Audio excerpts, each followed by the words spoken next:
Ladies and gentlemen, ರಾಜ್ಯ ರಾಜಕಾರಣದಲ್ಲಿ ಈಗ ಉಪಚುನಾವಣೆಯ ಕಾವು ಏರಿದೆ.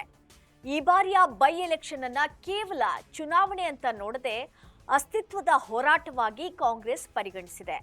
ಗೆದ್ದರಷ್ಟೇ ಉಳಿವು ಎಂಬ ಪರಿಸ್ಥಿತಿಯಲ್ಲಿರುವ ಸಿದ್ದರಾಮಯ್ಯ ಮತ್ತು ಡಿಕೆ ಶಿವಕುಮಾರ್ ಜೋಡಿ ವಿಪಕ್ಷಗಳಿಗೆ ಶಾಕ್ ನೀಡಲು ಭರ್ಜರಿ ತಂತ್ರ ಹೆಣೆದಿದ್ದಾರೆ. ಹಾಗಿದ್ರೆ ಏನಿದು ತಂತ್ರ? ಈ ಬಗ್ಗೆ ಕಂಪ್ಲೀಟ್ ಡೀಟೇಲ್ಸ್ ನಿಮ್ಮ ಮುಂದೆ ಇಡ್ತೀನಿ. ಎಸ್ ವೀಕ್ಷಕರೇ, ನೆಲ ಜಲ ಭಾಷೆಗಾಗಿ ಪ್ರಾಮಾಣಿಕ ಪತ್ರಿಕೋದ್ಯಮ. ನೀವು ನೋಡ್ತಾ ಇದ್ದೀರಾ ಫೋಕಸ್ ಟಿವಿ. ನಾನು ರೂಪಲತಾ.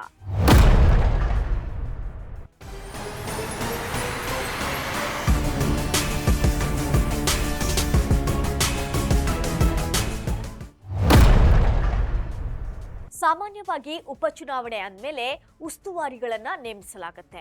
ಆದ್ರೆ ಈ ಬಾರಿ ಸಿಎಂ ಸಿದ್ದರಾಮಯ್ಯ ಒಂದು ಹೆಜ್ಜೆ ಮುಂದೆ ಹೋಗಿದ್ದಾರೆ. ಇತಿಹಾಸದಲ್ಲೇ ಮೊದಲ ಬಾರಿಗೆ ಉಪಚುನಾವಣೆಯ ಸ್ಟ್ರಾಟಜಿಗಾಗಿಯೇ ಸಿಎಲ್ಪಿ ಅಂದ್ರೆ ಕಾಂಗ್ರೆಸ್ ಶಾಸಕಾಂಗ ಪಕ್ಷ ಸಭೆಯನ್ನ ನಡೆಸಿದ್ದಾರೆ. ಈ ಸಭೆಯಲ್ಲಿ ಶಾಸಕರಿಗೆ ಸಿದ್ದರಾಮಯ್ಯ ನೀಡಿರುವಂತಹ ಸೂಚನೆಗಳು ಸಿಕ್ಕಾಪಟ್ಟೆ ಖಡಕ್ ಆಗಿವೆ. ಸಿಎಂ ಸಿದ್ದರಾಮಯ್ಯನವರು ನೀಡಿರುವಂತಹ ಸೂಚನೆಗಳು ಏನ್ ಗೊತ್ತಾ? ಪ್ರತಿಯೊಬ್ಬ ಶಾಸಕನಿಗೆ ಒಂದೊಂದು ಗ್ರಾಮ ಪಂಚಾಯಿತಿಯ ಸಂಪೂರ್ಣ ಜವಾಬ್ದಾರಿಯನ್ನ ನೀಡಲಾಗಿದೆ. ಅಂದ್ರೆ ಆ ಪಂಚಾಯಿತಿ ವ್ಯಾಪ್ತಿಯಲ್ಲಿ ಪಕ್ಷದ ಗೆಲುವು ಆ ಶಾಸಕನ ವೈಯಕ್ತಿಕ ಹೊಣೆ.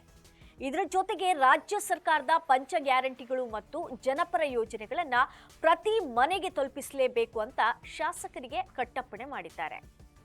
ಪ್ರತಿ ಗ್ರಾಮ ಪಂಚಾಯಿತಿಯಿಂದ ಕಾಂಗ್ರೆಸ್ಗೆ ಎಷ್ಟು ಮತ ಬೀಳುತ್ತೆ, ವಿಪಕ್ಷಗಳತ್ತ ಎಷ್ಟು ಮತ ಡೈವರ್ಟ್ ಆಗ್ಬೋದು, ಇದರ ನಿಖರ ಮಾಹಿತಿ ಕಲೆ ಹಾಕಬೇಕು ಅಂತ ಸಿಎಂ ಖಡಕ್ ಆಗಿ ಸೂಚಿಸಿದ್ದಾರೆ. ಸಿಎಂ ಸಿದ್ದರಾಮಯ್ಯನವರು ಈ ಬೈ ಎಲೆಕ್ಷನ್ ಜೊತೆಗೆ ಮುಂಬರುವ ವಿಧಾನಸಭಾ ಚುನಾವಣೆಗೂ ಕೂಡ ಈಗಾಗಲೇ ಶಸ್ತ್ರಾಸ್ತ್ರಗಳನ್ನ ಸಿದ್ಧಪಡಿಸ್ತಾ ಇದ್ದಾರೆ. ಈ ವಿಷಯದಲ್ಲಿ ಸಿಎಂ ಸಿದ್ದರಾಮಯ್ಯ ಡಿಕೆಶಿ ಅವರಿಗಿಂತ ಒಂದು ಹೆಜ್ಜೆ ಮುಂದೆಯೇ ಯೋಚಿಸ್ತಾ ಇದ್ದಾರೆ.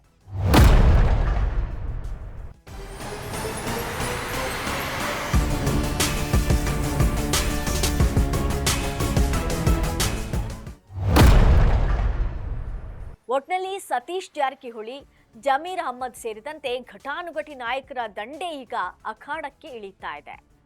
ಶಾಸಕರಿಗೆ ಸಿಎಂ ಕೊಟ್ಟಿರುವಂತಹ ಈ ಖಡಕ್ ವಾರ್ನಿಂಗ್ ವರ್ಕ್ ಆಗುತ್ತಾ? ಕಾಂಗ್ರೆಸ್ನ ಈ ಮಾಸ್ಟರ್ ಪ್ಲಾನ್ ವಿಪಕ್ಷಗಳ ನಿದ್ದೆಗಿಡಿಸುತ್ತಾ ಅಂತ ಕಾದು ನೋಡಬೇಕಾಗಿದೆ. ಇದು ಈ ಕ್ಷಣದ ಸುದ್ದಿ. ನೆಲ ಜಲ ಭಾಷೆಗಾಗಿ ಪ್ರಾಮಾಣಿಕ ಪತ್ರಿಕೋದ್ಯಮ. ನೀವು ನೋಡ್ತಾ ಇದ್ದೀರಾ ಫೋಕಸ್ ಟಿವಿ.